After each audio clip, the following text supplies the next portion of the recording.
Hello Virgo, welcome back to my channel.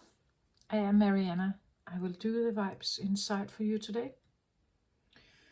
So Virgo, I will continue the storyline that I have started this time around. The round of readings I'm making right now has to do with memories. I refer to them as DNA memories that I believe each of, you could say, the zodiac signs hold some kind of memory, DNA memory, originating all the way back from the Big Bang.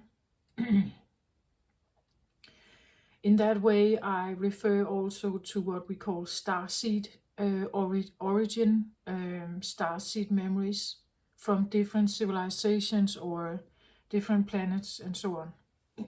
If that makes sense to you, maybe you will resonate with the reading. If you're new to my channel, welcome. I do tarot readings. They tend to be terribly long, but that's how I read. That's how I feel into the message. That's how I channel. So I read about usually something that could go on the inside, the vibes inside, something that has to do with the psyche maybe. If you're going through a spiritual awakening journey, you will maybe have realizations, things that you are dealing with on the inside. And well, yeah, that's what I read about. If you feel like you have been in abusive relationships or grew up in toxic environment, maybe there is something here as well for you. I was more of a scapegoat myself, and therefore it's well, there can be a little bit of blend with that energy. If you feel like you were one also, maybe some of this stuff I read about is relating to you, or you find some meaning in it.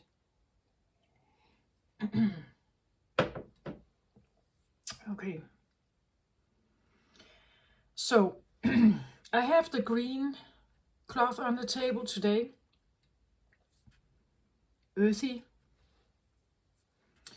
very earthy. And I'm reading for Virgo, which is it is a earth sign. It is an earth sign, and therefore typically I want to say grounded.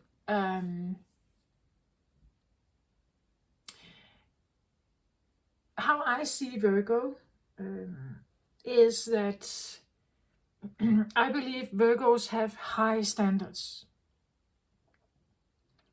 Whatever that may mean for you.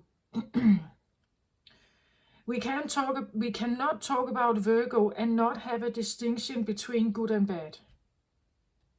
That's simply not a thing, I believe, for Virgos. There is either good or good enough, or not good enough, or bad. Either the standards are to a certain degree met or not. Either I performed good enough or I didn't. And to a certain extent, there can be a perfectionism in Virgo energy.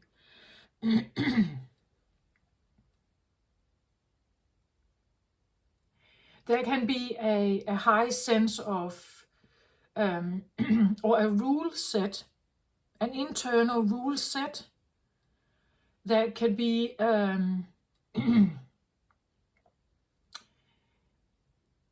of a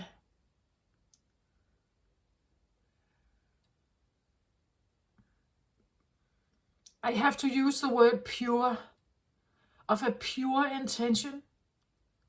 I don't know if I can find a better word, because pure is, again, either it's pure or it isn't. And there can be a rule set, again, for different Virgos. I believe the limit for whenever something is good enough or not good enough is varying. But inside you will know. I'm a Virgo moon, so I feel like I'm quite familiar with Virgo energy. My mother was a Virgo rising, so at least I know something about her rules, her way of saying. And she was a Libra moon, so there was a sense of a judgment and a rule set that has to be in a certain way with my mother, right?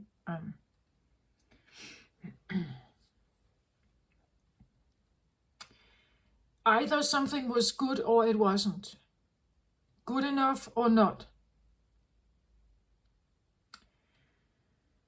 And the set of standards with Virgo, if you go to the core of it, I really don't believe that it's bad. I believe the reasons why they set high standards is actually, if we should look at Virgo as a general energy, if Virgo was ruling the planet, it would be a it would be a very pure, light, white, I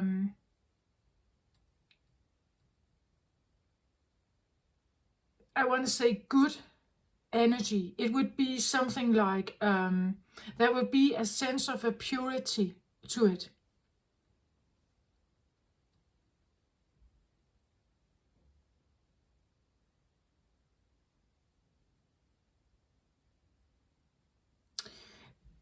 Virgo energy is sometimes also called like the Virgin,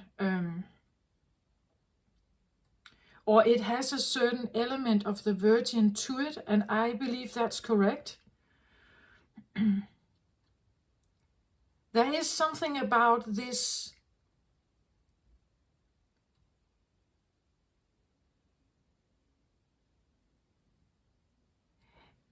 I want to say the untouched jewel. Something about the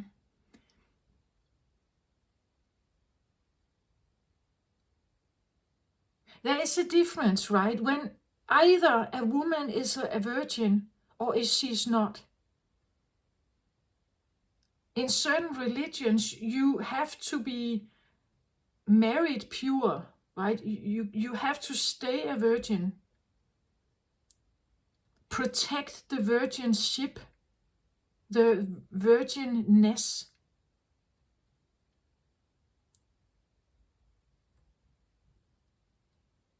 For the man you are marrying.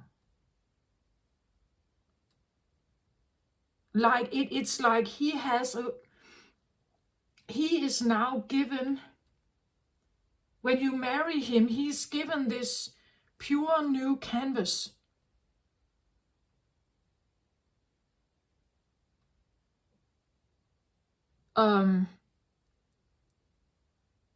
Nothing has been written on it yet. Nothing has been tampered with.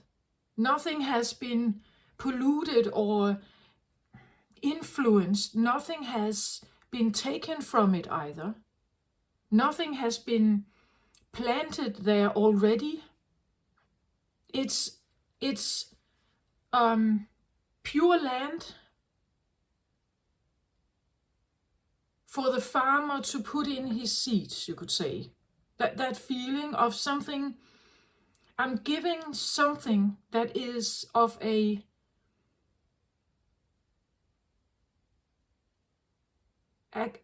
clean quality.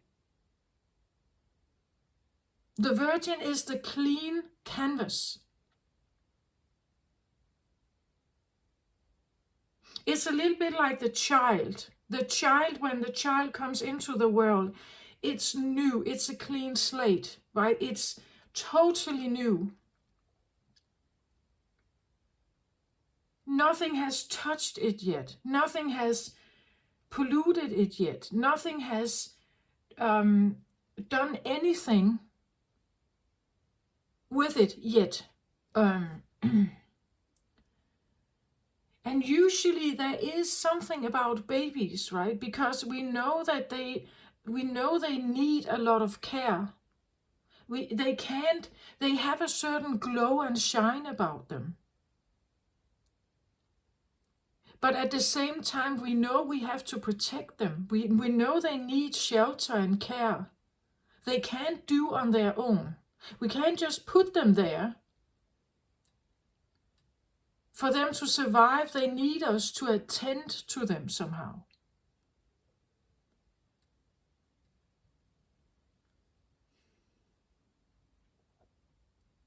To keep that purity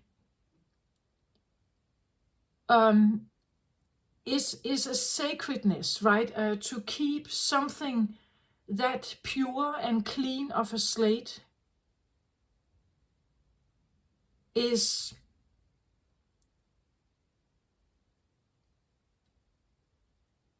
it almost comes with a sense of sacredness to it.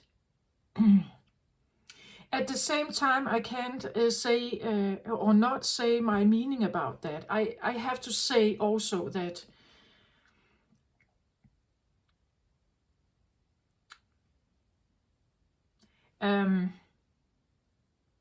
when something is a clean, pure canvas,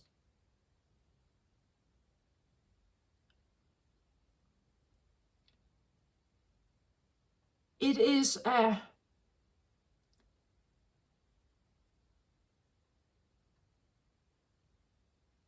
like with the child, the trust is intact. The trust and openness is intact. There is a sense of, I trust you because why shouldn't I? Why shouldn't I trust you? Why shouldn't I open my arms or take the care, take in the influence that you may give me? Why shouldn't I do that?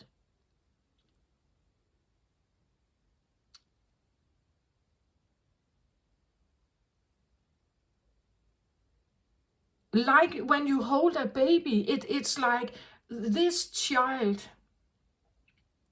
you can do whatever you want with it.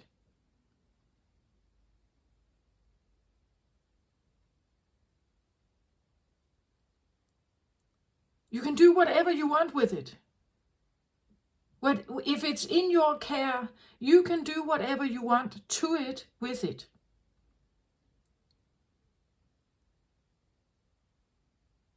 But, and this is where I think we can see the Virgo energy very, very obviously, very promptly also. When a child is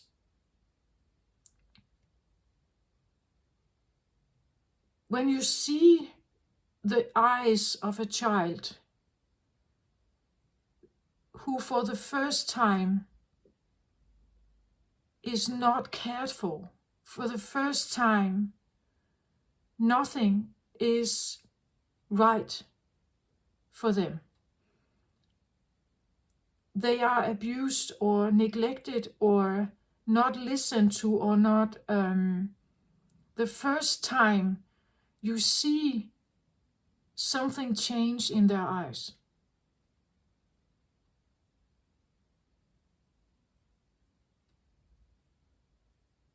That the trust they have that you care for me.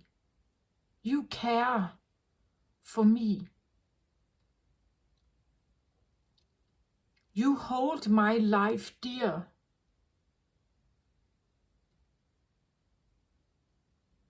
I am precious to you. So you hold my life dear. You help me.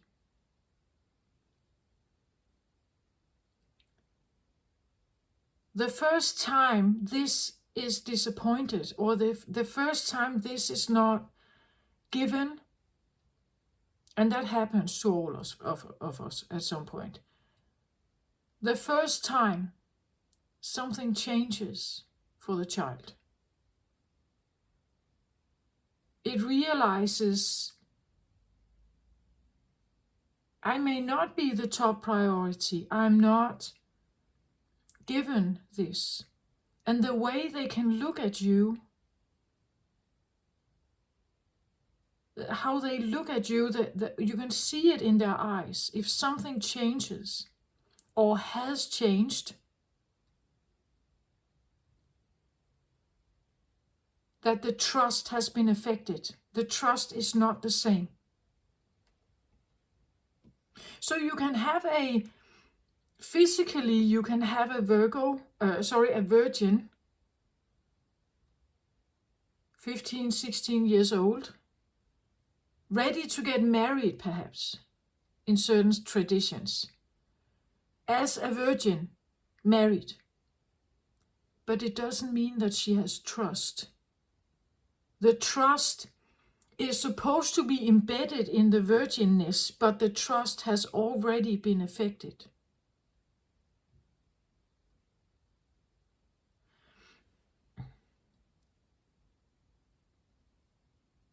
The intentions in the Virgo energy are so high and pure, always with good intentions, always with the best possible outcome, whatever that may mean for you or someone else.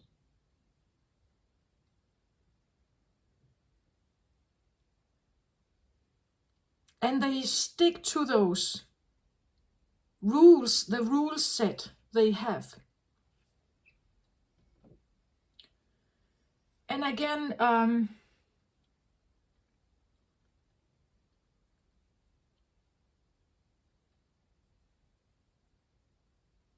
I don't believe my mother, she necessarily raised me with bad intentions.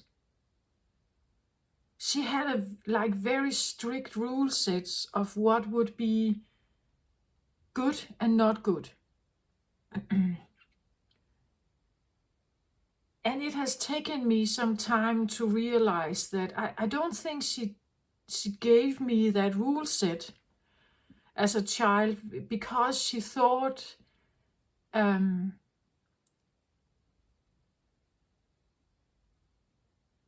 it was a bad thing to do so, or just to have control over me or something like that.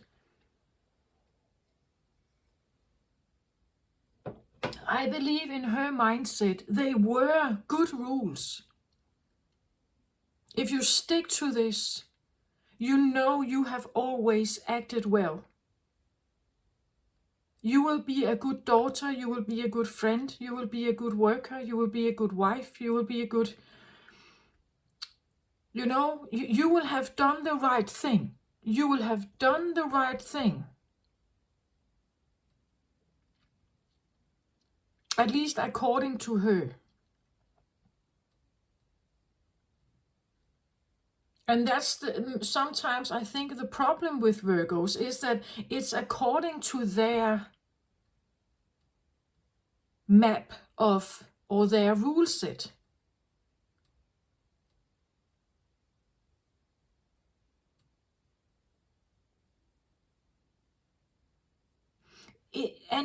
But if others look at it, usually they are good. Usually there is a good idea behind them, but I still believe that not all of them fit every Virgo, or anyone else out there for that matter. It doesn't fit any or all people.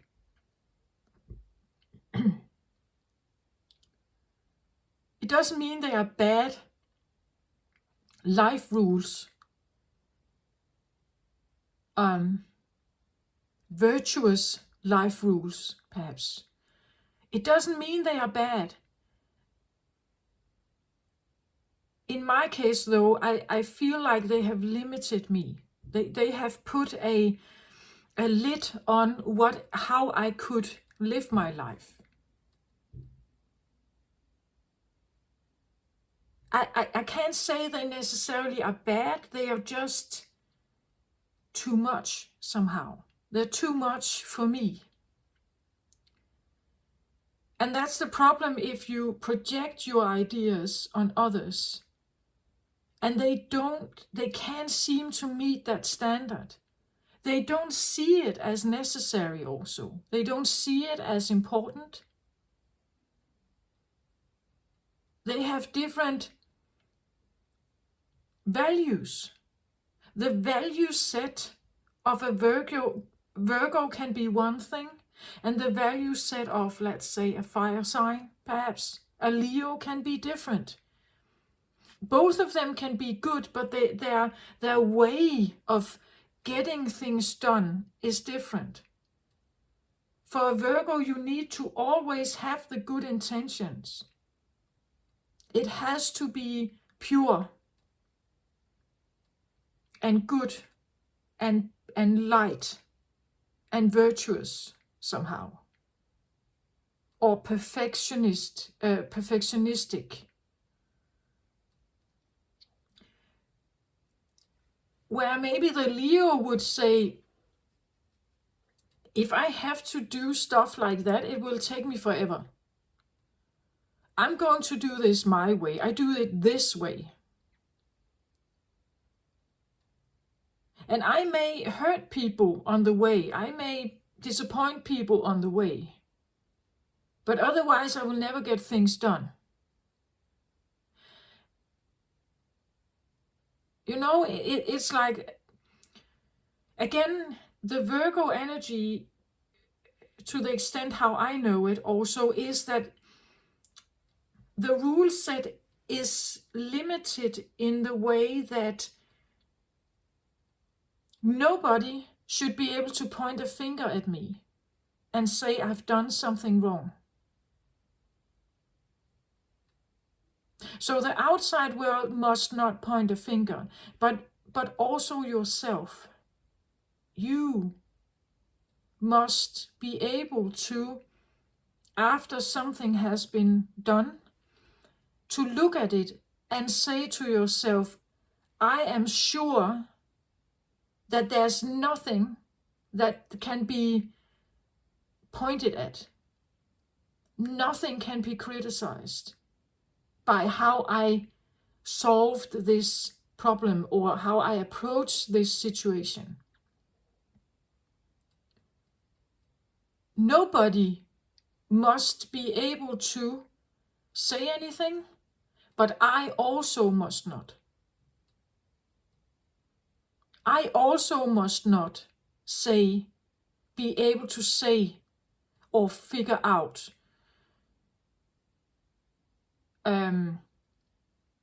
or realize that something could be done in a different way.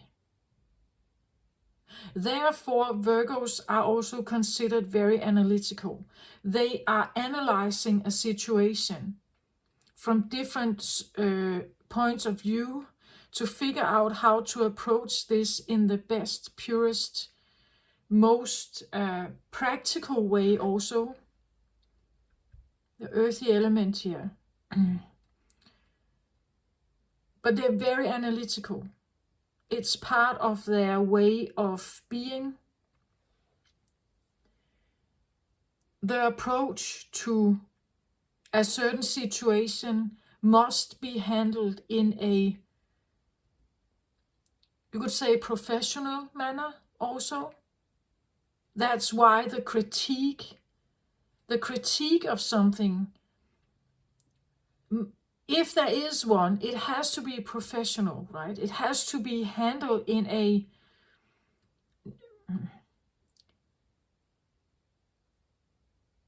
manner where, and if there is critique, I guarantee you the Virgo already knows. They already know what they didn't do or they have realized it afterwards. I guarantee you that. They know if they have done everything they could. They have analyzed the situation. They have figured out the words to use, how to show up, what kind of manner, what kind of situation is this, what emotional state would be the right thing to approach this from.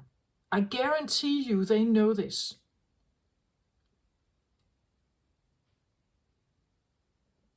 But again, they do it from the best point of view they have.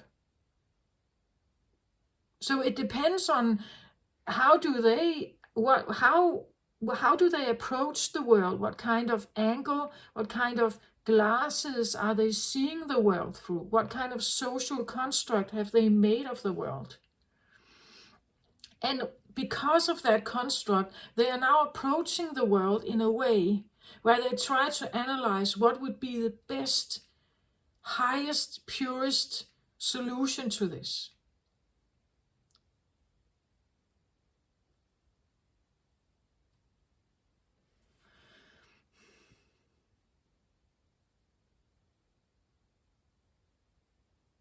Personally, for me, I have a difficult time with the idea of lying. Lying is not really a Virgo thing, I think. That's not the highest possible outcome of something.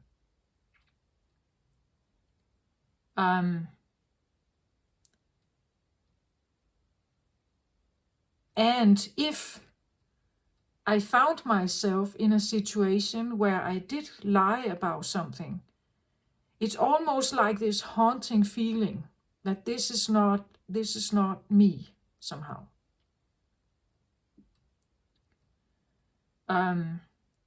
Because that's not the highest octave of Virgo. The highest octave of Virgo is not like that. It's saint-like. That's at least what I have figured out about Virgo. It's the saint idea. And therefore we also have the sinner. Like there's this, either it's good enough or it's not. We can't talk about Virgo and not talk about duality. That's not a thing, I believe. It's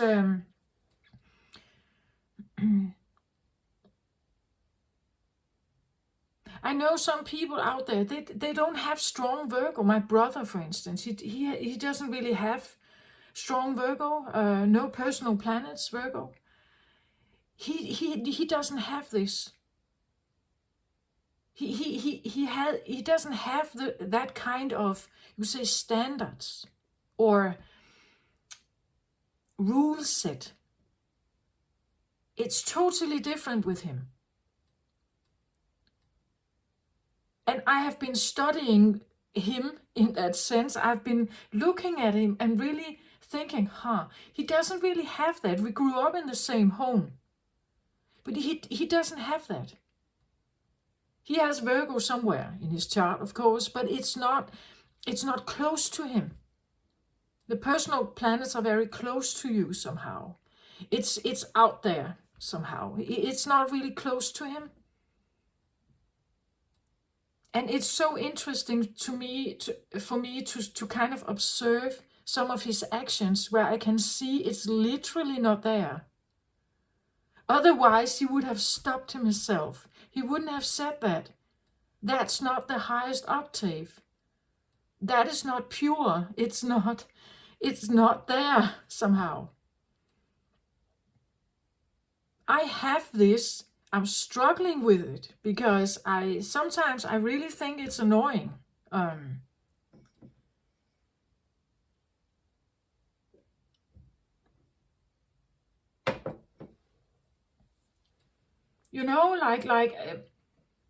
the one who is supposed to, even in a friend group, I believe people would look at me and think that I'm the one who says stop. I'm the one who stops the game. when it's about to really escalate. I'm the brake, right? That says now we are entering a zone of no return. If you go this way, you're entering a zone of no return. You will regret this, right? That's I believe also Virgo. When you step over this threshold, you are now,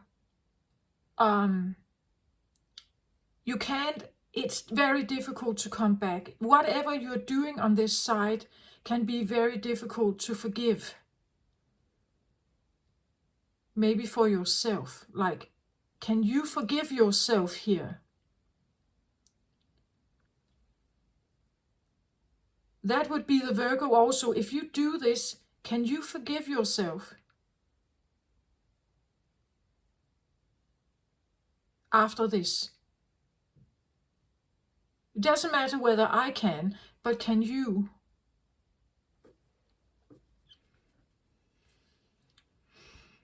And I believe this can be one of the things that Virgos struggle with, right? That they sometimes they may come in situations where it's not possible to stay the saint.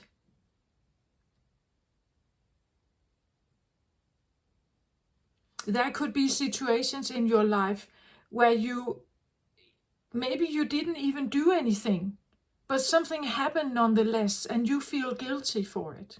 You feel guilty. You feel that you carry something that should be forgiven, but maybe you have a hard time forgiving yourself for that, and therefore you are in the sinner category, which a Virgo must not be. A Virgo must be in the saint category. But in our world, it's difficult to stay there, right? You can't really always only be good. Sometimes you drop into the sinner category. This is seen through the eyes of the Virgo, right? This is how the Virgo could see themselves. Either I'm up here in the saint category or I'm in the sinner category. And if I'm in the sinner category, I have done something, been a part of something, messed something up. Something I didn't anticipate. I didn't see it coming. My analytic skills could not foresee this. Otherwise, I wouldn't have done it so that I could stay here, right? I believe that's one of the things that happen to Virgos, is that they get shaken in their own ground beliefs about themselves. Staying a saint all your life, always correct, always presentable, always good, always professional, always trustworthy, always, always, always reliable, always honest, maybe, always. This is very difficult in the world we live in. So Virgos may be struggling with this saint and sinner idea internally also. And externally, if people criticize them, they can put themselves in the same category, because how did I not anticipate this? Why didn't I foresee this? Why didn't I calculate this? So Virgos can also be sensitive to criticism.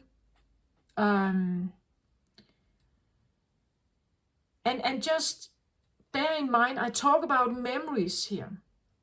Why is it that Virgo has this and may be struggling with this? Why is there this saint and sinner category in like the awareness, the DNA awareness of Virgo? Why is it that kind of a category? Because it's final. You cannot stay a saint and be a sinner at the same time. And this is where, again, there is this threshold. If you have crossed over once, you can never come back. You can never say to yourself that I am a saint if you know you have been sinning. Just once. Just once. You cannot come back. The same with the virgin. The virgin who has sex just once is no longer a virgin. She cannot go back to being a virgin. Well, maybe you can have some kind of cosmetic surgery, but in your heart and in your mind, you know, I can never be her again. I'm not her anymore, right? I can never go back to that. It's a final thing. As death is a final thing. You can't be death and then, well, near-death experience perhaps, but either or, you can't come back, right? And if you somehow physically change something so that it seems like you are a virgin still, in your heart and in your mind, you know. And it will be a lie. And therefore, again, you drop into the sin category, right? That there's this very sharp distinction, either or, and it's undebatable for Virgos. It's that final. And it again, this idea I said about the child, the first time the child experiences something that is too harsh. You can see the sadness in their eyes. You can see that something is now disrupting. Something is breaking down. You can see how the trust is now dismantled, changing into something else. And from that point, your child is different. From that point, the innocence and the purity and everything is gone. Or it's at least changed into something else. There is a new variable that has been planted in the brain of the child. There is this variable that says, I will not always have what I need. I cannot trust always. And that new thing changes everything on the canvas. So here I talk about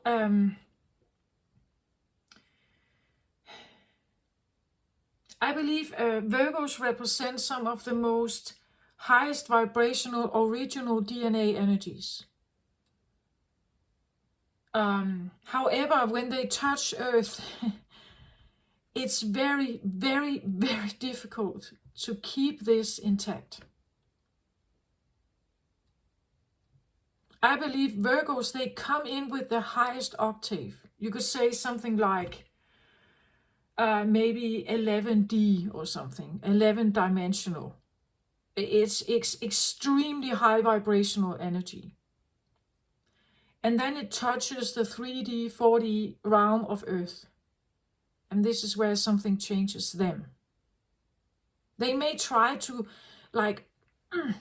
push it upwards. They may try to keep the standards up.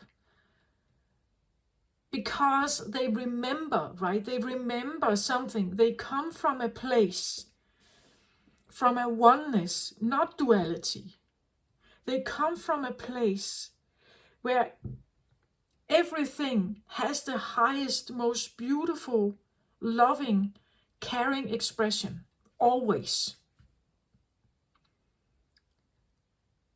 So coming here as a child, incarnating here, meeting the harshness of the 3-4D is like a push. A new word, push. A gut punch, of course. Mercury retrograde really has started, I guess. a gut punch, right? It shatters this Virgo-ness. It shatters the Virgo-ness.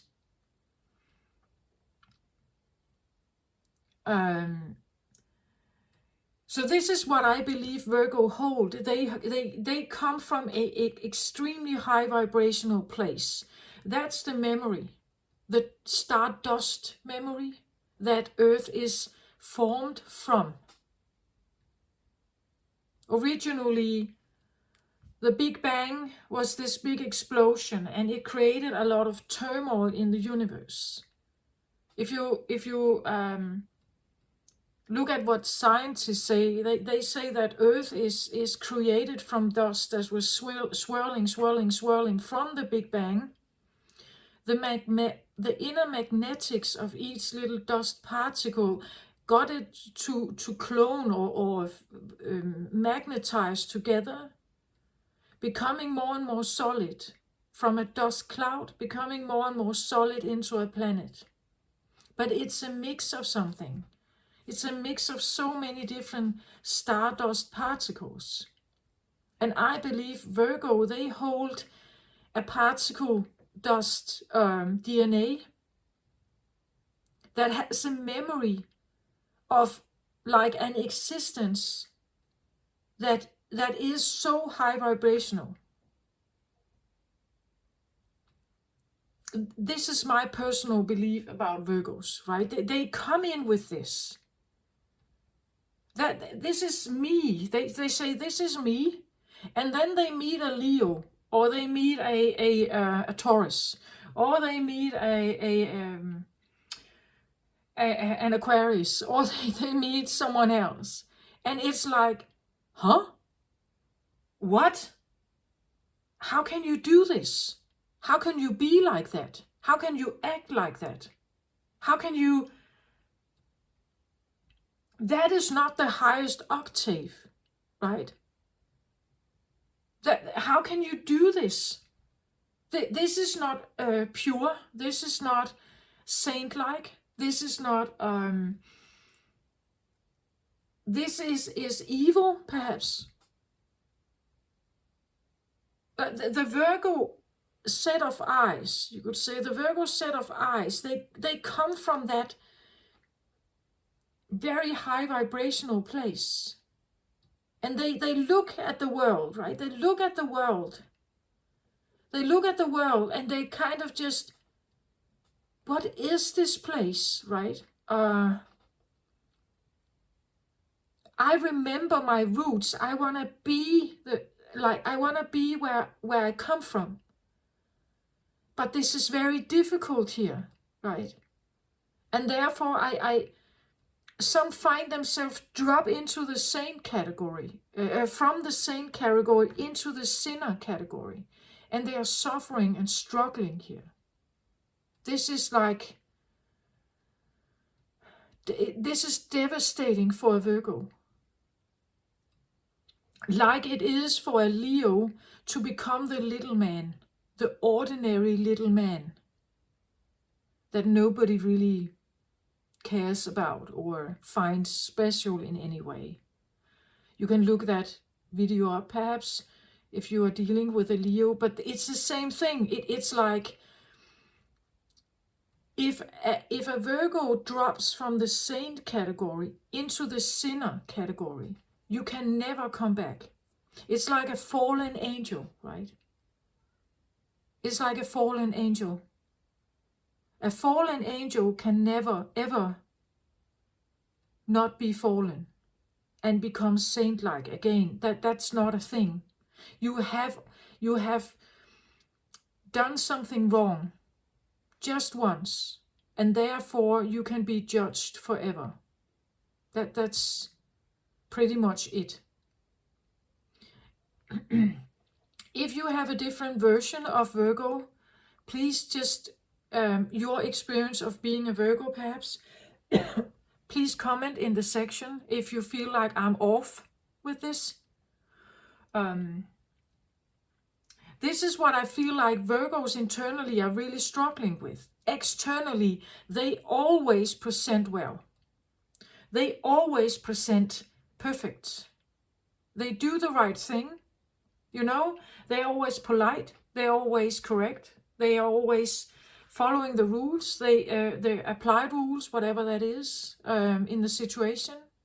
They have analyzed all kinds of ways of approaching something. They dress right. The makeup is flawless. Not too much, not too little. The hair is not too much, not too little.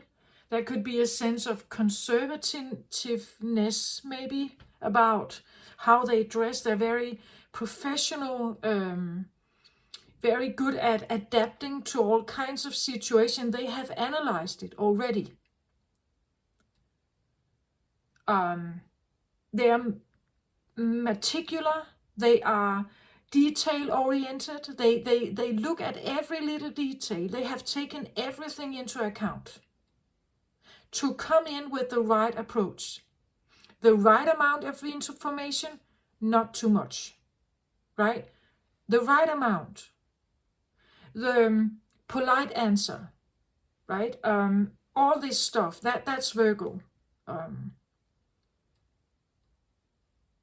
Good manners, perfect dinner, nice setting, you know, like a decorated table, always flowers, you know, like the highest octave. You get that from the Virgo. That's important for the Virgo to present this. That's the standard of the Virgo. A clean house, right? Always something, things are structured or orderly, something like that. That's Virgo also. Health is a big thing for Virgos also. Presenting healthy skin. They can be more or less obsessed with dieting or what they are eating.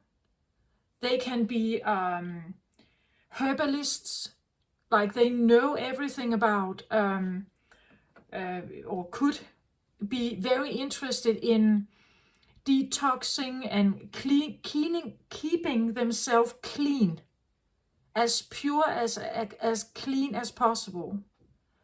They rather take herbs than medication, right? If they have a headache, they want to find out why they have a headache. Not just take an aspirin. They want to figure out that,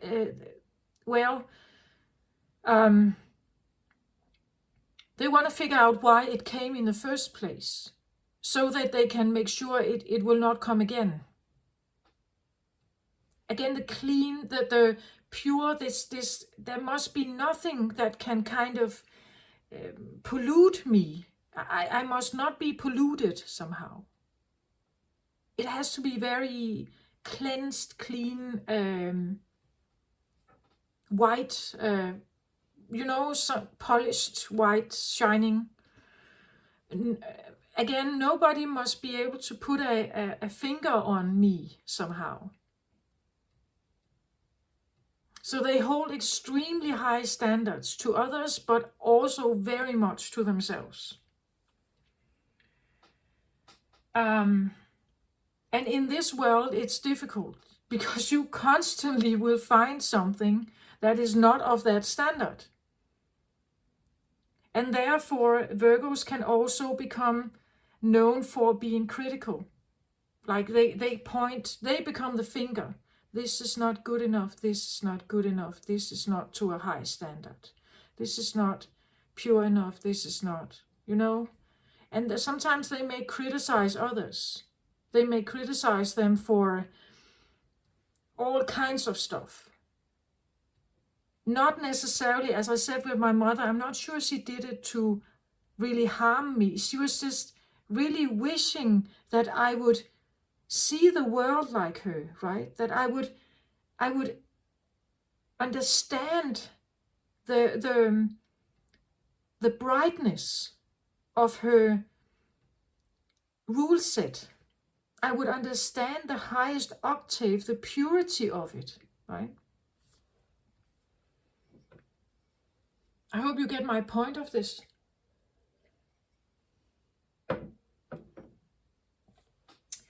In the upper hemisphere, Virgo season is, you could say, harvest time.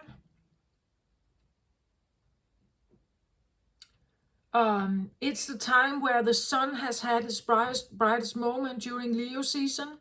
Now the corn, everything on the fields are ready to be harvested. So it's a time of, you could say, abundance, right? It's a time of having the highest possible outcome of something.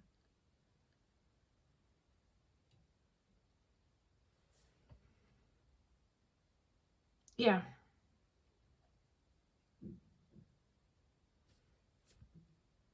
That is my take on Virgo energy, for at least for now. So let's see. Again, remember, I'm trying to figure out this idea about the DNA. So if you are a Virgo sun, or you have a Virgo in some of your personal planets, please let me know if you feel like that's correct. That there is this idea of the saint and the sinner. And this idea of always trying to always aiming for the highest octave. And if you can't live up to that, you can feel that you fall into the sinner category, and that must not happen, right?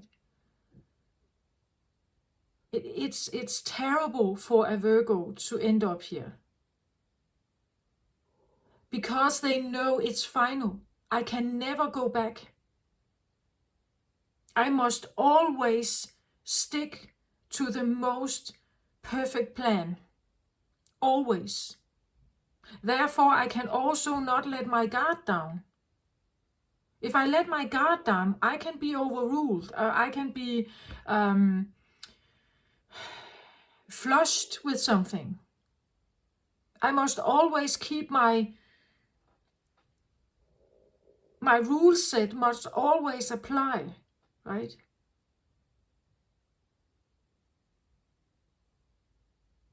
For instance, if a Virgo gets drunk,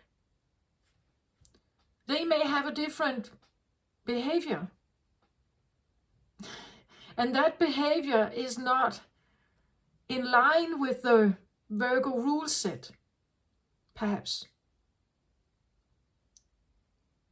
Dancing on the tables, shouting, being loud and unorganized, wild. A Virgo is not wild. Well, of course they can be. That's the shadow element of the Virgo, to be wild and free and not limited by any rule set, right? But if they live in accordance with this higher octave belief system, they must never be wild. That's not really a Virgo thing, and it's not the highest octave either.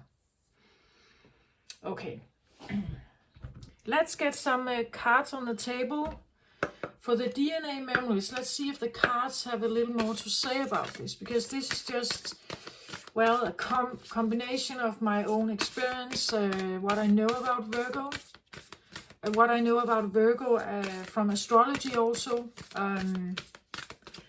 There's something else about Virgo that I have to say. And Virgos are very much aware that the shine is temporary. Virgos have realized right after the sun of the Leo season, the brightest shining time of the year, right after that comes Virgo. They know that eventually the sun will become less and less and less strong when we approach the winter time. We approach autumn, we approach winter. Eventually, during Capricorn season, the sun is very dim. So Virgos, they are attempting to keep the sun shining, to keep the brightness up. right? That's why they are doing everything in the way they do it. They know that eventually the sun will stop being that powerful. Eventually it's not there anymore, or it's dimmed down. So I'm harvesting everything I can in the moment now, right? I'm remembering the sun and keeping it as bright as I can, because I know that at some point it will not be there anymore. So I try to, the memory is, I want to keep the memory of the brightness up, instead of like dimming myself into the sadness of the winter and the darkness. But I know it's there, right? Again, I'm trying to not go there. I'm trying to not be the sinner, right? I keep the highest octave always. That's a part of the Virgo also, that they know that if I let my guard down just a little bit, I could sink, right? Eventually it's going to dim down. So again, the brightness of the Virgo, they know that, right? That when you are a child, when you are a young girl, this is where you shine the most. But eventually, when you become an older woman, your shine is not the same. Eventually you will die, right? Your attractiveness, your appeal is brightest in the beginning, when you are the virgin. And then eventually it will become less. That's also a thing, I believe, with Virgo. Aging is not really a good thing either for a Virgo, right? It's more difficult to uphold the beauty or the bright shining light. The idea of the virgin is also more difficult to uphold. If you have been married, you are a woman in your 50s like me, how can you be that virgin? How can you be that pure, that new, that shining new diamond? How can you be that, right? It's not the same. So Virgos, they, becoming older comes with a sense of maybe, I don't know, depression, but I don't think I'm depressed. But I also know the shadow side of Virgo, right? If you're unconscious about this, I probably believe that you like becoming immobile also, like losing your physical strength. That is a big grief, I think, for Virgos. Also, right?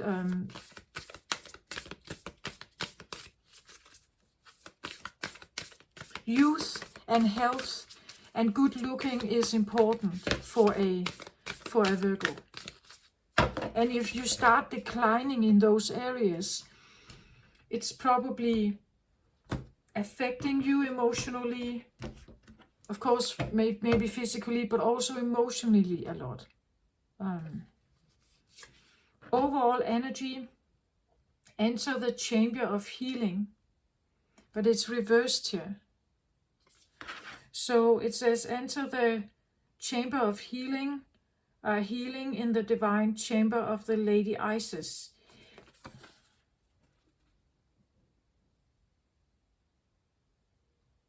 Actually, it comes across, because it reversed here, it comes across a little bit like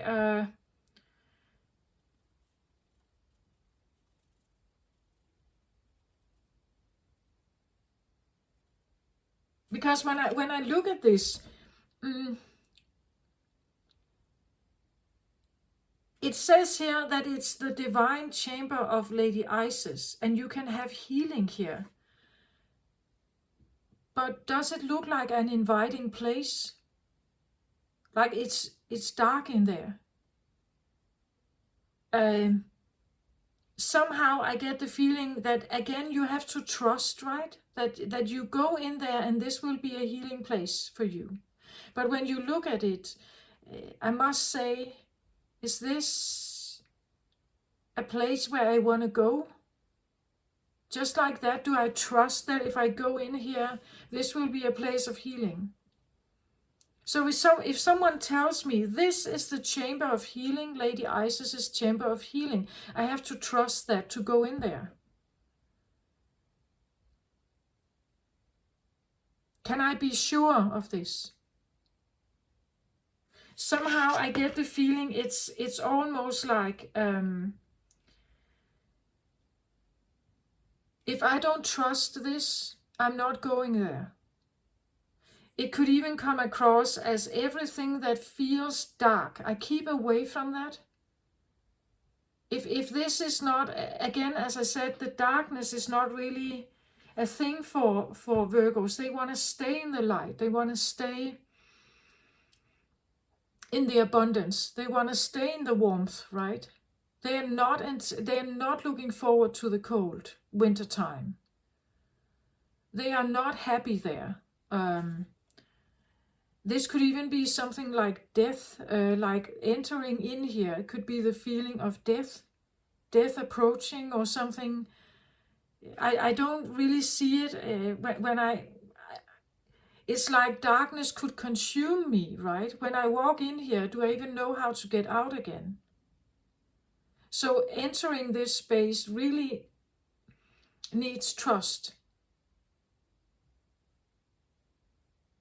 Again, the threshold, it's like if I go in here, what will I find there? It says that it's the chamber of healing. Can I be sure about that? And what is it exactly that I'm supposed to heal in there? Because again, I try to stay as saint-like as possible. Maybe I don't need this, right? I'm not someone who needs this. And it's dark in there. I really don't want to go there. So it could be the feeling of someone staying away from the dark. I stay away from the dark. Again, this feeling of everything that can be associated with dark or bad or evil is something, I don't go there. That's not a Virgo thing at all. So again, the Virgo is the saint, not the sinner. So they operate primarily with the idea that I communicate and work with God, or I'm associating with angels, not the devil, right? If this could be the feeling, am I walking over here or am I crossing this threshold? And what am I going to find in this darkness here? I'm not even sure I want to go there. Even if there could be healing here, as I said, maybe a consciousness awakening, that you realize that on earth here, you are a mix of everything, and staying saint-like all your life is very difficult. At least I want to say, to do that, there's probably something you have to sacrifice. You probably have to sacrifice some of your free will to stay in the saint-like belief system. Because, and you probably also have to face this idea that what you could become critical of others. And if you are critical of others, are you then still saint-like? Do you as a human here on earth have the right to judge others? Is that saint-like? Or is it up to God to do that? We could have the nun here, right? We could have the priest. We could have the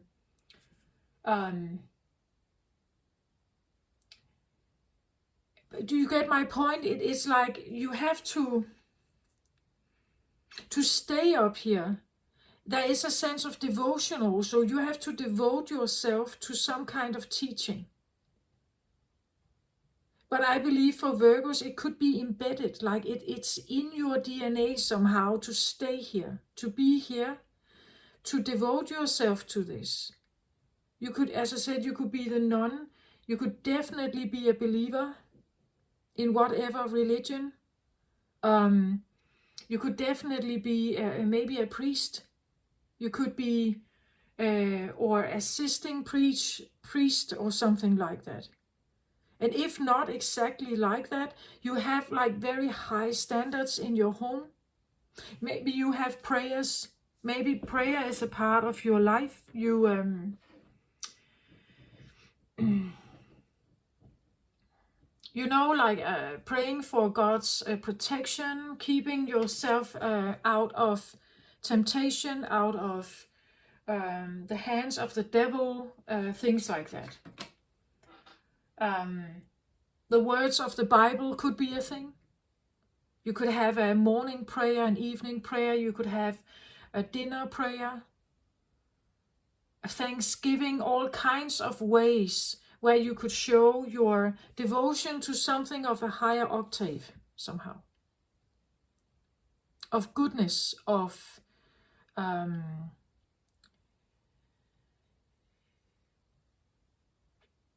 at least I would say so-called goodness. Goodness from your perspective, right? From your perspective, it's goodness. It's the highest octave. It's the right thing, the purest, right, most right thing to do.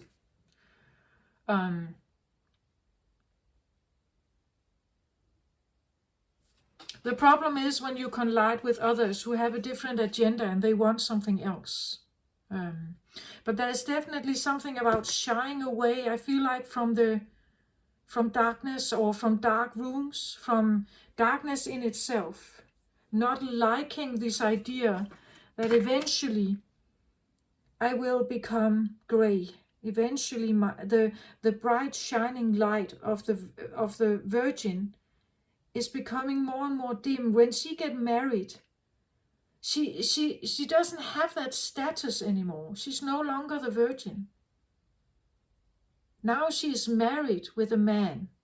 She may still uphold a lot of great standards in the home. And this is the way she can show her virginness still, to keep those standards up. This is where the man can see that she is still pure, right? She's still that canvas. She's still that white or that good. And therefore she shies away from everything that is in any way like this. Again, also occult beliefs or like witchcraft, or that's not really a thing either. I think for a Virgo, shamanism, all this, that's not really that's a no-go, I think, for a Virgo.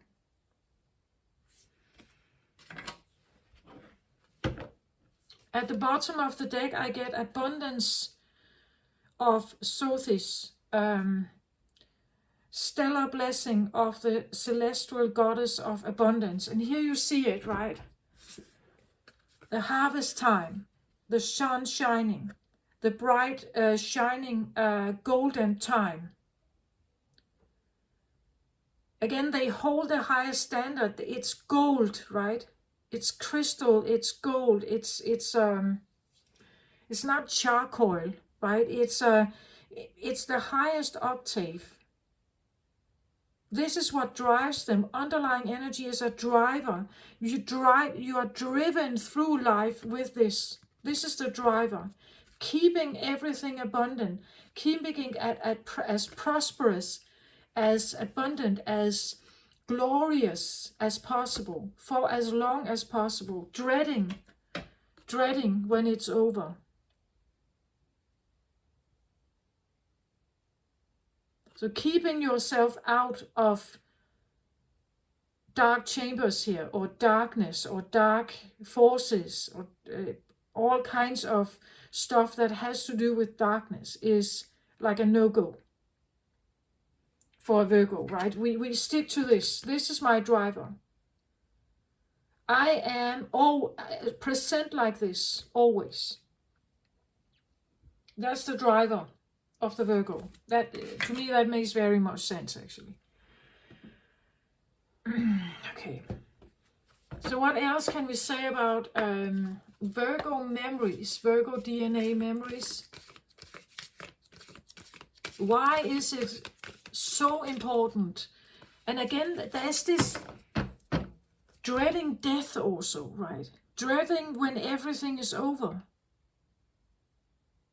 Knowing that it's approaching, but trying to ignore it perhaps, or to look the other way, to prolong my time here as much as possible.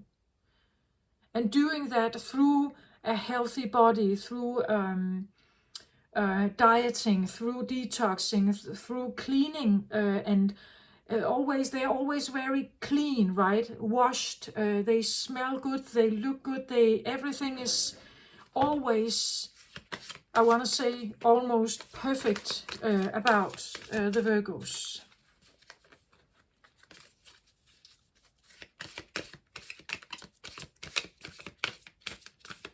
Washing, bathing themselves, the children, the clothes, always a clean, dustless home.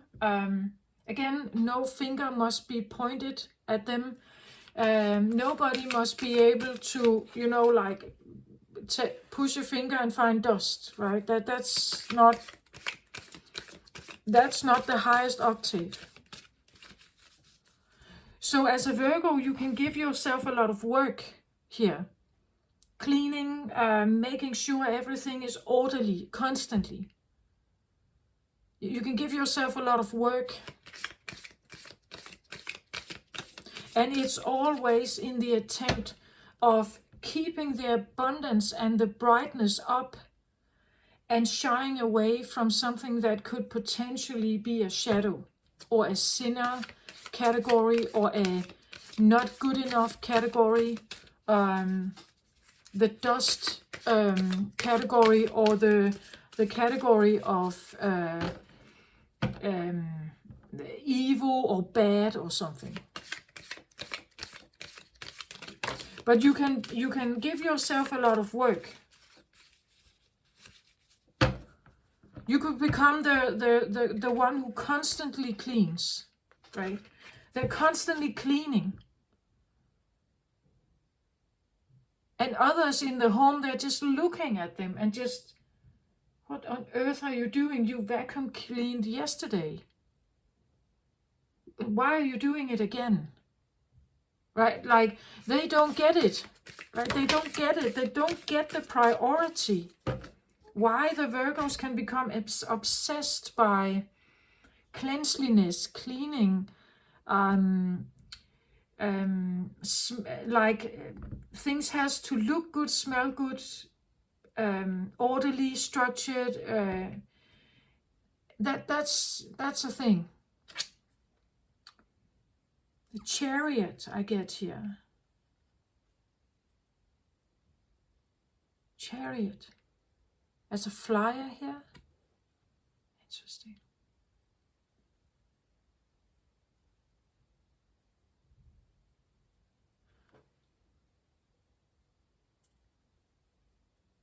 Well, Chariot is a card of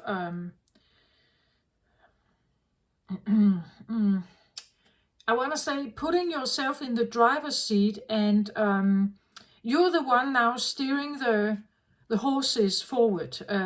You're the one who takes charge of going in the direction you want to go in. And definitely they do so, right? They put themselves in the driver's seat of, in whatever direction I want to go, I go there.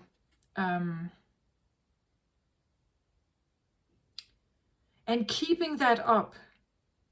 The Chariot, I can see it a little bit as journeying, traveling, a travel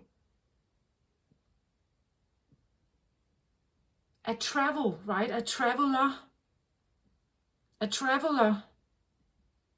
journeying through life with like the constant between good and bad and good and good and evil and light and dark and all this. It's a journey where you are constantly having this. It's a constant thing for you to balance this somehow, to sit in the driver's seat of this chariot, and you're steering it. I want to say you're steering it more towards something like this and away from something like this. That would be what a Virgo definitely is also doing.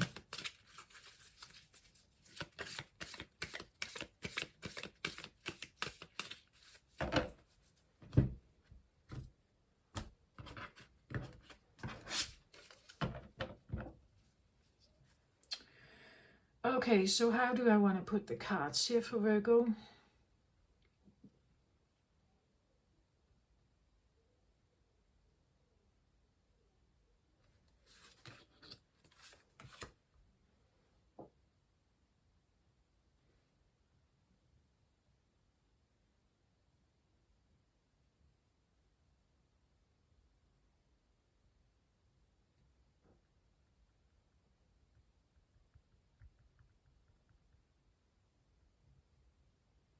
So definitely this one, and in those positions, and over here, there's something here.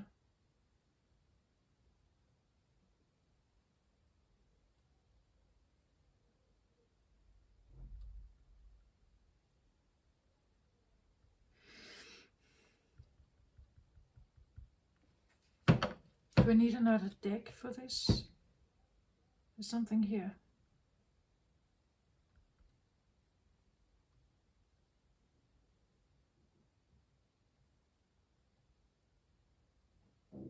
Just a moment.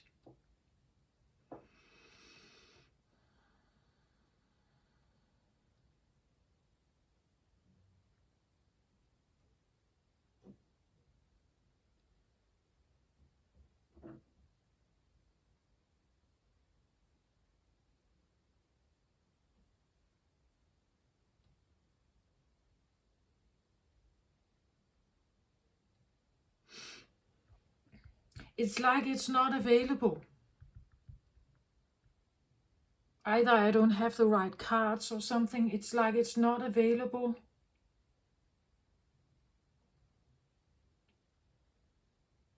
But it actually could also suggest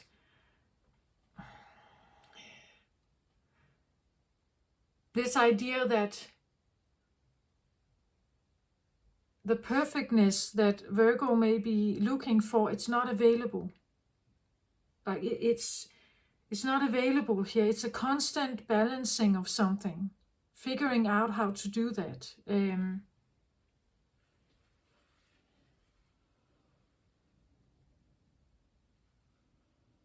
Not available.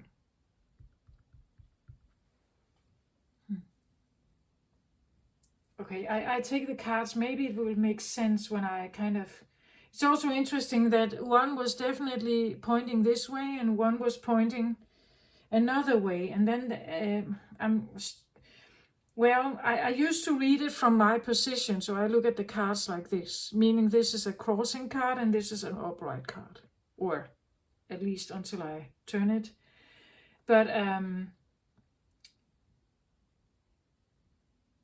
But maybe it could be read reversed also, because there's always duality.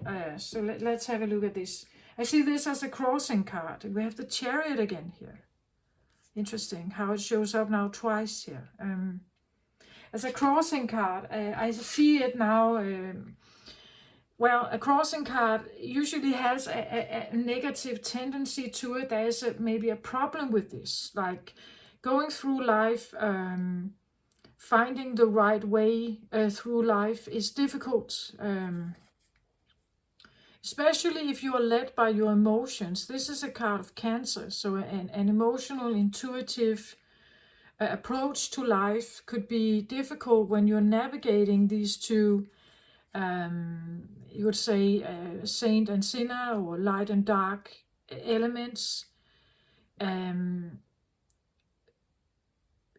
Putting yourself in the driver's seat here is, and approaching life, like being here on earth, the journey, the travel here on earth, your time here on earth, your life here on earth is like a constant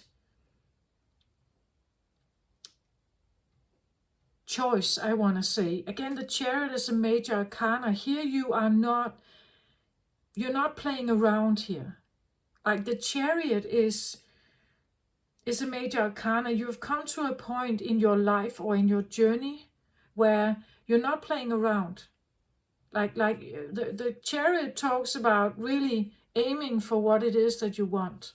But I think it's difficult for a Virgo here to aim what they want, because they're constantly challenged with the idea of falling. You can always fall as a Virgo. For instance, you can, let's say you sit at a dinner table and one is putting out a subject, starting a dialogue, and people are responding in different ways. They may not feel that they are resonating. Maybe they are debating something here. And eventually someone is asking, what do you think? And there has been all kinds of arguments on the table, and now you have to present something where, if you don't want to disappoint anyone, you could be honest, of course, and say just one thing, the first thing that comes to mind. But if you want to stay the safest, highest octave with the purest intention, you have to give an answer where everyone is feeling heard, seen, valued, understood. So it may be a quite neutral answer that you may need to give to satisfy the you could say, the temperament, the emotions of others. But inside, you may have a clear idea of whom or what you actually felt about the particular subject. Maybe you liked the argument over here, but you can't really say that, right? Because if you do, you will disappoint everyone else. So the highest octave would be not to create a conflict, right? Maybe to recognize that they all have different perspectives, and that there is absolutely everyone can have their standpoint, and everyone has an angle why they feel and think the way they do, and in that way stay neutral. Then you're not creating a conflict. You are still presenting professional, good. You have analyzed the situation. You have found a middle ground into something that could potentially be an explosion of arguments. So you can be the one that settles everything, that creates a balance, that allows for differences and so on, right? That could be a Virgo thing also. Let's not become enemies here, right? That let's stay friends and recognize we all may have different beliefs and whatever. That could be a Virgo statement, right? That feeling that, oh, I can get in trouble here. If I say what I truly mean, I can get in trouble with my friends here, the family group, whatever. So I present a neutral answer. Again, nobody can point a finger on me, right? I'm you could say the sane one. I'm not caught in my emotions and in my fire, in my aggression or anger or whatever, my temperament here.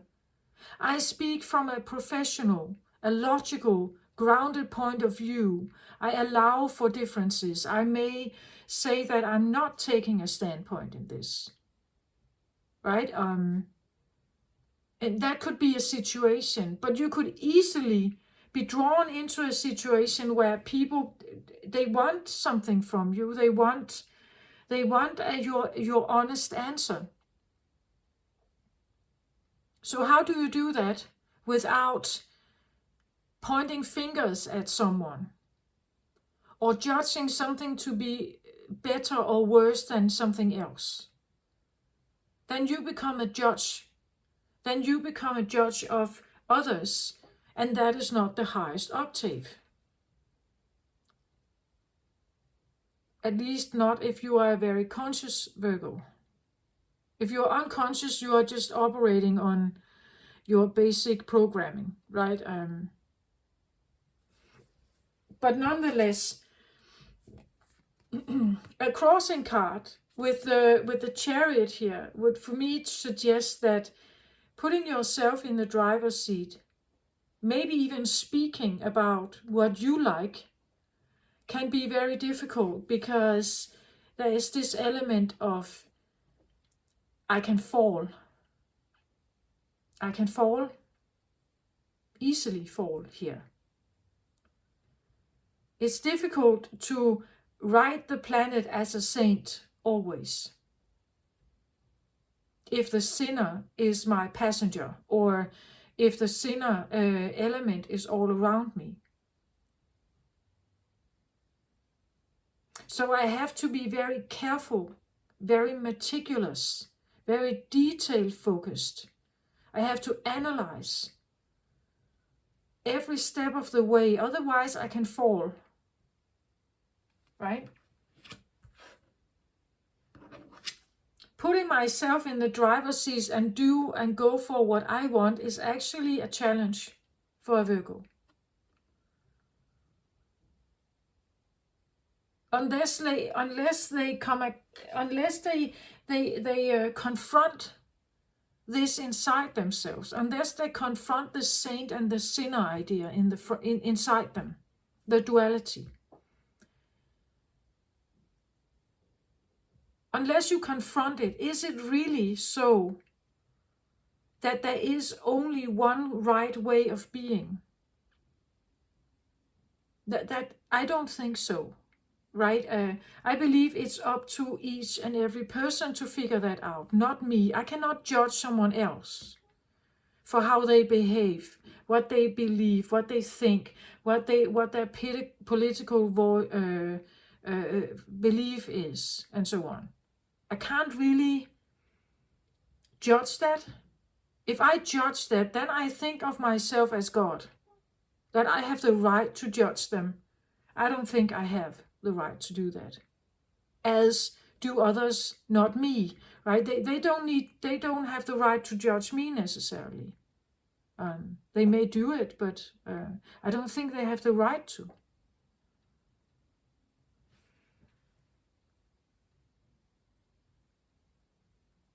So again, wanting the safest, most abundant, beautiful driver here is driving everything forward.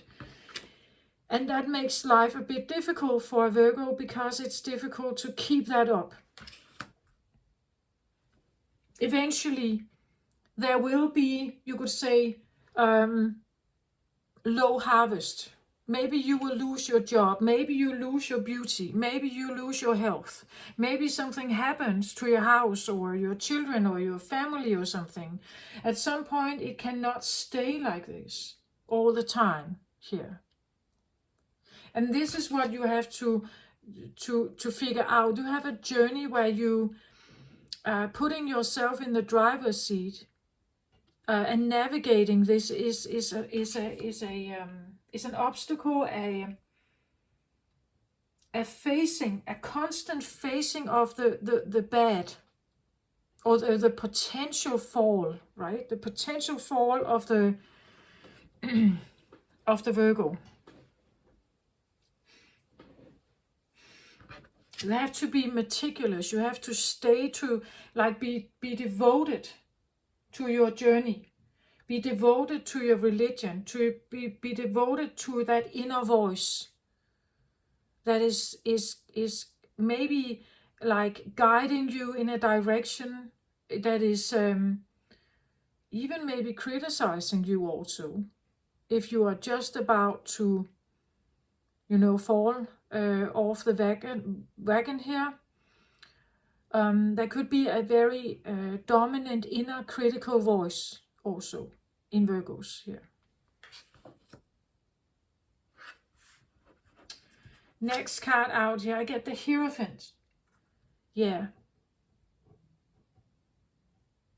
The Hierophant, here you see the priest, right?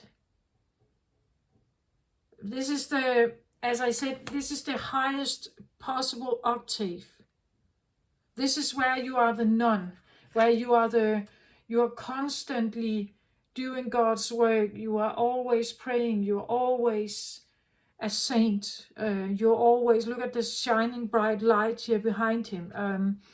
You're always good. You're always operating from the highest perspective, from the highest spiritual perspective ever. This is what a Virgo wants to do. This is actually, it says to be, the Hierophant should be a Taurus card. In this case, I want to say it's a Virgo card. Also, the highest, most dedicated, devoted, you could say, spiritual,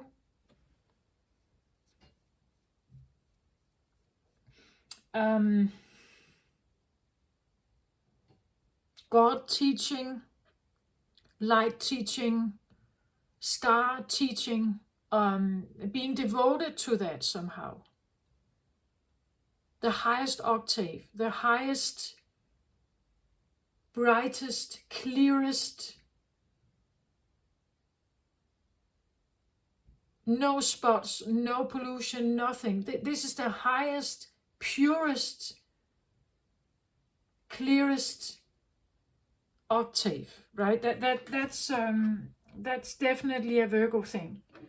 And going through life with that kind of orientation can be difficult, because you will meet the potential for a fall. You will meet the potential of sadness and disappointment and destruction and everything. It's part of life. So going through life and having that orientation is a pressure. It's a lot of pressure to put on your own shoulders. And then I have this feeling of something unavailable. It's simply not available here.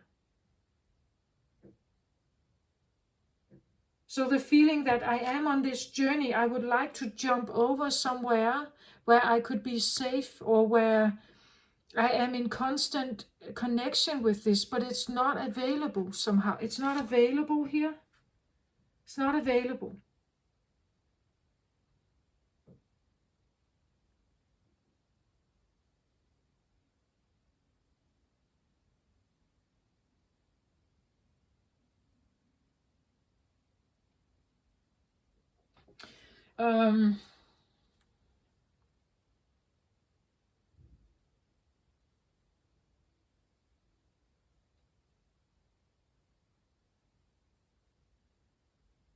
It's almost like, I get the feeling it's almost like for a Virgo who may be struggling through life here, it's like I'm given this life, this journey, this travel on earth,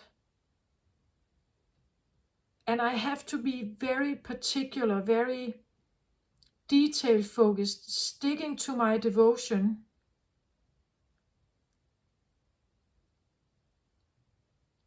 But I would wish that I had something in my possession here that could make that happen. I wish that I could take this away somehow. But it's not available.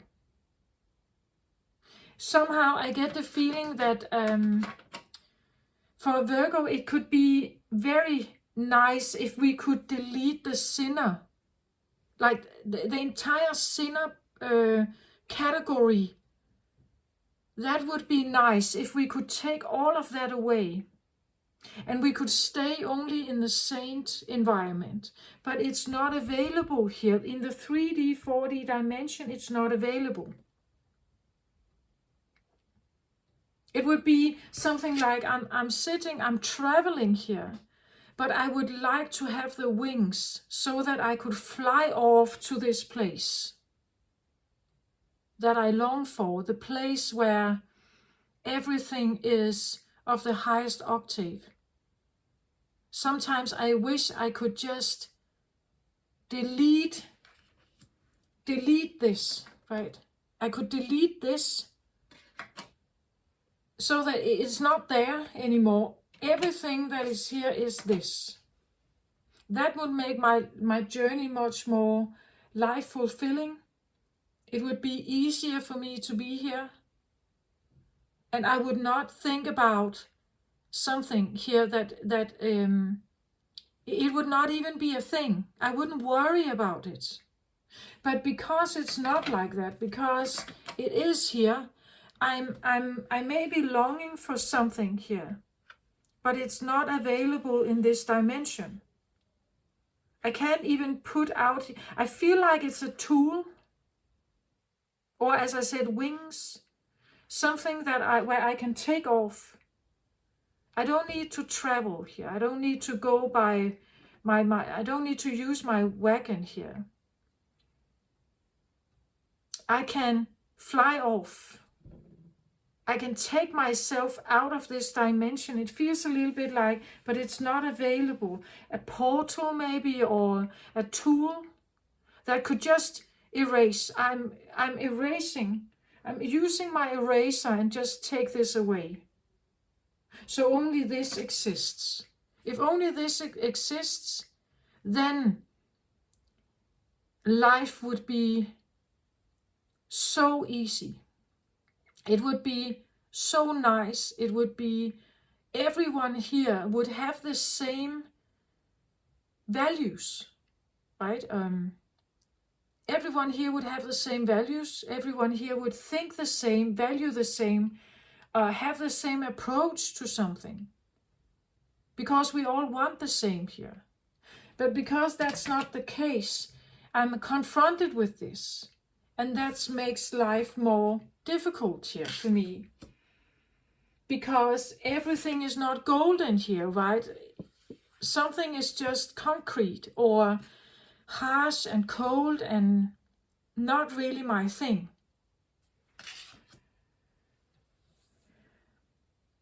There could be temptation here also, right? Temptation could lead you to something where you really have to stay devoted to that inner voice, to the Bible, to the purity, to the highest octave. It's like you constantly have to hear it, have it in mind. You can't forget about it. You can't just leave it be for a moment. It has to stay there all the time.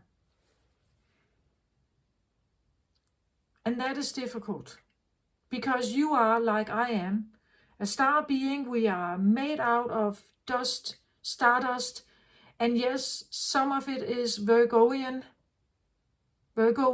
some is from that octave, but you may also have Scorpio, right, in your chart. Maybe you have a Scorpio moon. then this will be around all the time, right?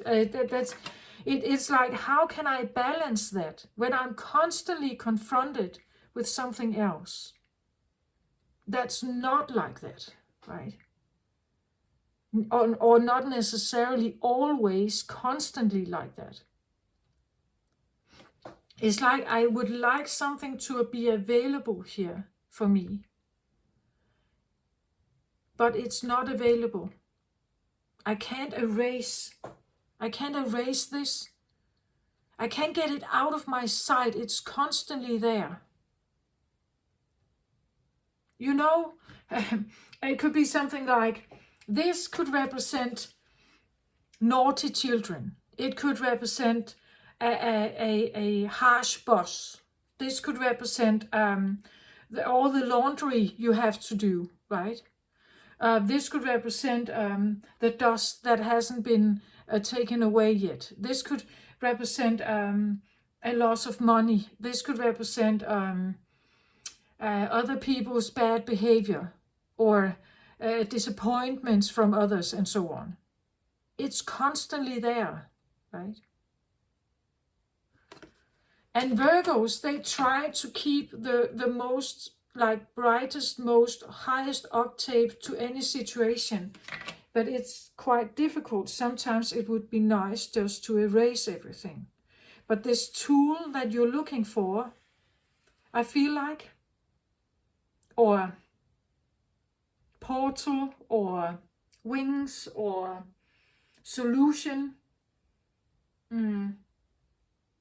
it's not really, it's not available. It's not available. Not at this point in time on Earth. Not in this dimension. It's not available. So you have to stick with what is available.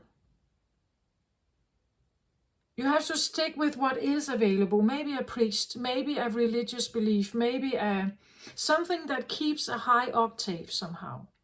But I get the feeling it feels a little bit like a second choice, or, well, if I can't have this constantly, I must do with less.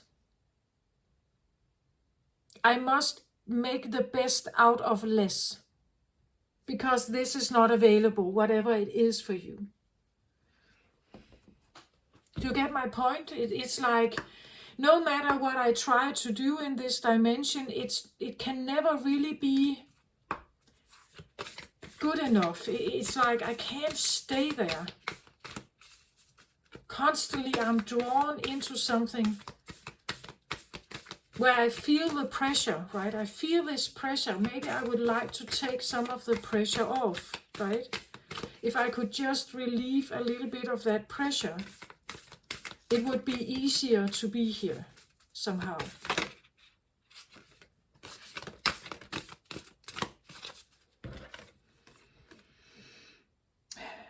Be the powerful space between opposite poles. So sitting on the cross here, holding something high, right? Be the powerful space between opposite poles. Yeah, recognize that there are opposite poles. Where there's light, there's always also darkness. At least in this dimension. And you have to become this powerful pole that is somehow a powerful space that is between those. We could say you could aim for neutrality between it. As I just said, something like, if I can have the highest octave, I must do whatever I can to figure out how to do the second best. Or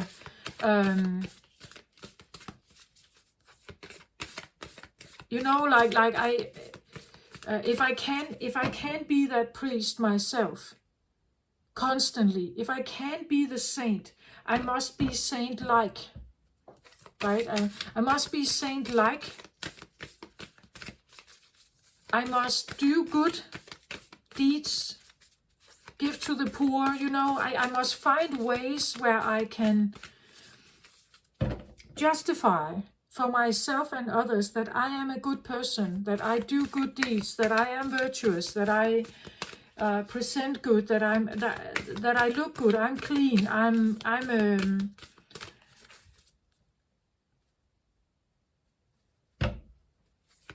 you know, if I can't be or have access to this, yeah, it's not available. If I can't, I must do the second best then. I must aim for it still. The pressure of this is still here.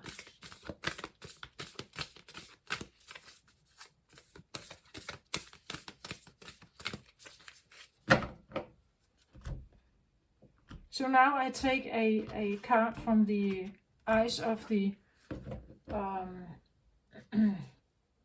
through the eyes of the Soul Oracle, sorry, to just have a look at what else can we have. This is soul oriented, right? So let's have a look at that. It says here, purify your surroundings. Purify, right?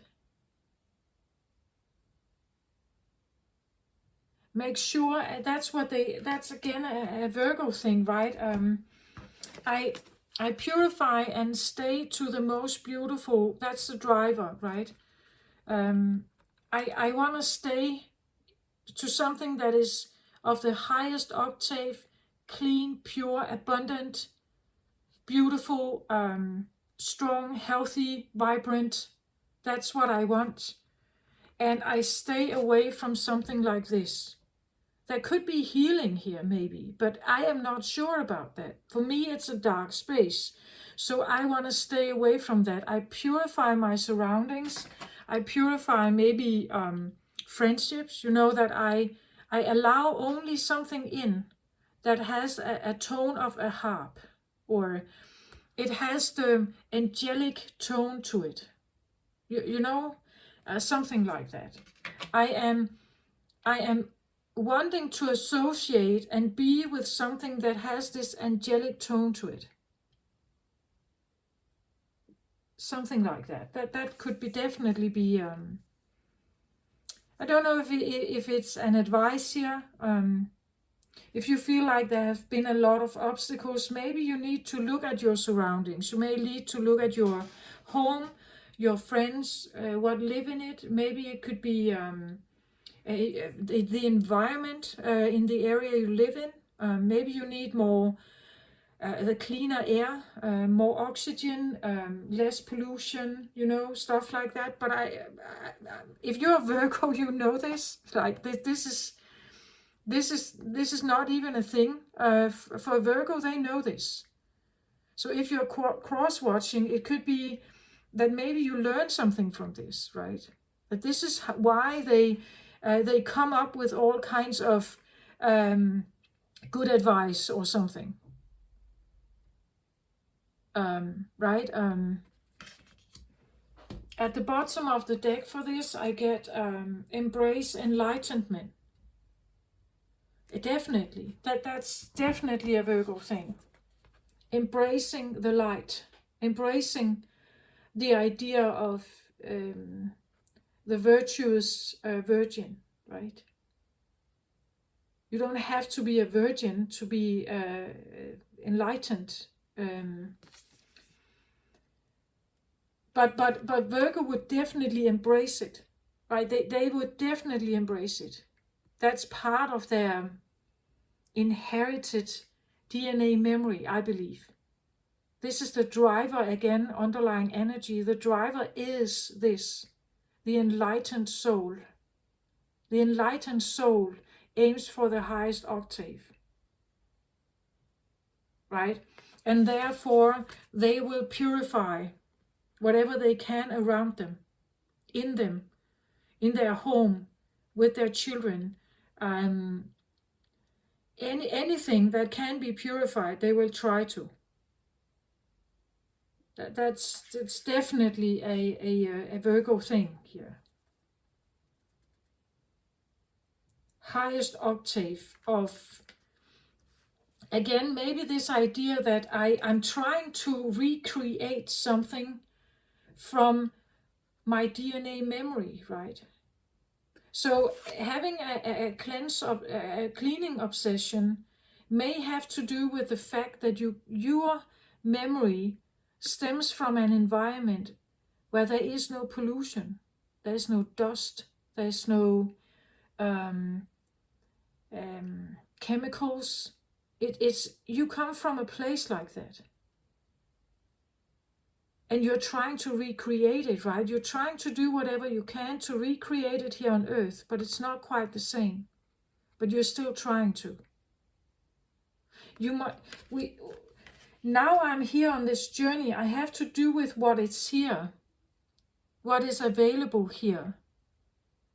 So I do whatever I can. This is the driver. The purification. Look at the whiteness of this. right? White combined with a sense of purple and blue. It's very clear. Crown chakra, highest octave again, purity, whiteness. We have a centered throat chakra here.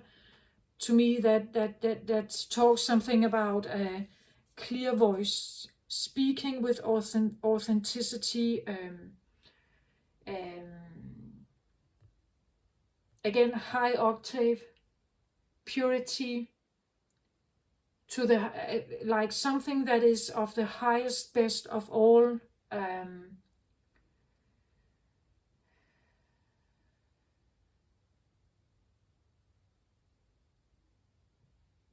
um, sacredness,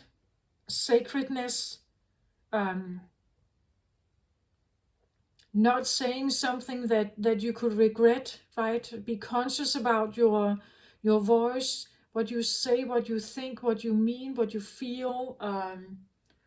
Always stick to the highest octave. That's what I feel like I have here for you.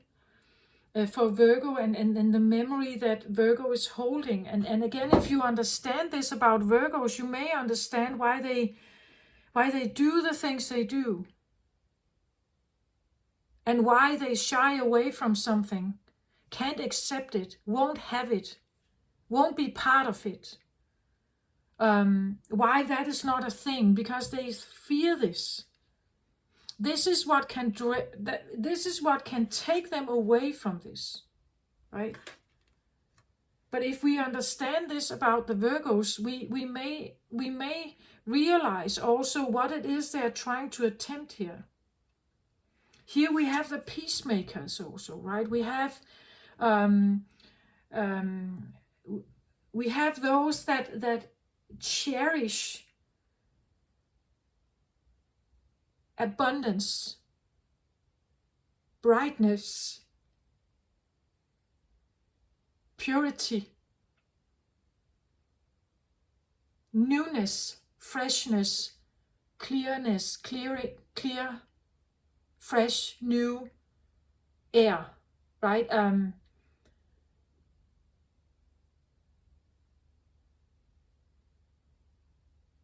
That's a Virgo thing also here.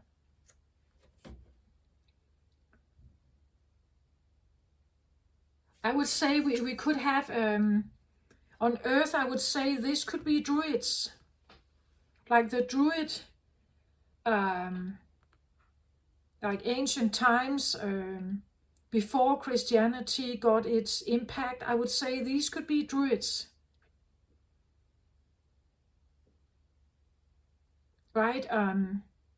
Having great respect for the plant world, knowing the like plant remedies, like celebrating earth, celebrating and having respect for whatever earth provides, never taking too much, like really valuing and respecting everything on earth plane, the water, the plants, the air, the rain, the sun. Everything is in a cycle. Everything is to be honored. There is a sense of honor also, I feel like, honoring the Virgin, honoring what she stands for, right? What is it that is special about her? It's the purity, right? She would never hurt anyone. She has a goodness, a tenderness, a good heart. She would never hurt an animal or anything. She has a kindness. That's what we expect from the Virgin, right? An openness, a trust.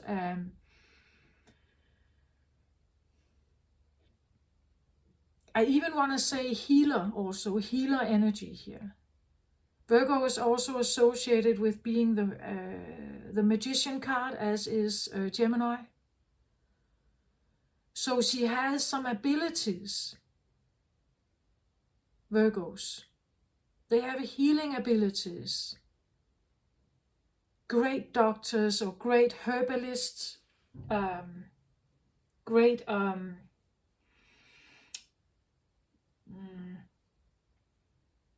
again, this idea of living in union with the nature, great respect for nature, I think, animals,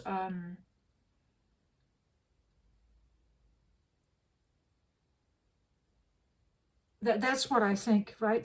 But I hope you understand where this is coming from, like why this is so important for them, for Virgos.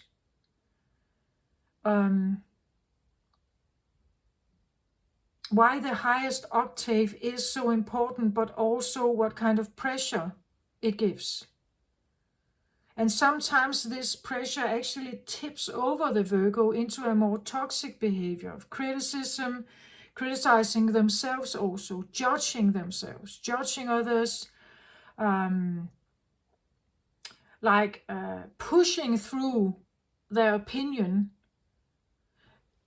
It's supposed to be the highest octave, but if you push something through or criticize others, I believe you are not on the highest octave anymore.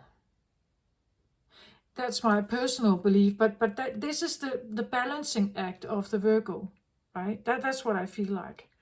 I hope this helps somehow to understand something.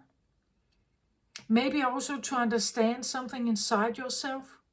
Why you have strict rules, why this is important, why you keep this up, why you keep this going, or why you see others do it. If you have Virgo family, why they keep it up like that, and maybe you don't, right? And you can just observe it and kind of, what are they doing, right? Why are they constantly cleaning? Why are they always so annoyingly perfect? You know, something like that. This is what I have for you. I hope this helps somehow. The point is that the reason why I make this is so that, well, we can get an understanding about each other's energy. And for a Virgo, I believe this is about realizing the pressure you put on yourself. And also asking yourself, is it of the highest octave to have that pressure constantly put on me? That I put it on me, maybe you feel like others put it on you as well. Is that love? Or is it torture? Right? Becoming aware of the duality and realizing in this world it's not possible to stay the saint. You can try to, but you will do something along the way, along the road here, where you disappoint, you may disappoint yourself. Maybe you do the right thing, so-called right thing, to the outside world, and you criticize yourself double. That is not of the highest octave either. So I make these readings to make us see, all of us, to make us see the doubleness that we are all facing. That we are all in some kind of pressure. We are all trying to uphold something, but it's difficult to do that and still be on the good side, or rejecting all the bad. It's not really a thing. We somehow we have to embrace that sometimes I may tip over, and I have to forgive myself for that. The dimension here is not allowing for anything better. As I said, it's not available, right? You can't take it away. You can't just jump into a portal where you where you will be here all the time. That is not available here on earth. We have to come we have to become better at accepting the shadow, accepting the things we don't like about ourselves. Forgive ourselves for this. This is also how we raise the vibration, right? That we become lighter, because we're not carrying the fear of the sinner, right? We're not carrying the darkness, the hidden stuff, the self-punishment, the self-sabotage, all that stuff. It has to go, right? That's why I do this. And I hope this helps somehow. Please take care of yourself out there, Virgo, and everyone else, of course. Take care of yourself. And forgive yourself, I want to say also. Love and light to you. Bye-bye.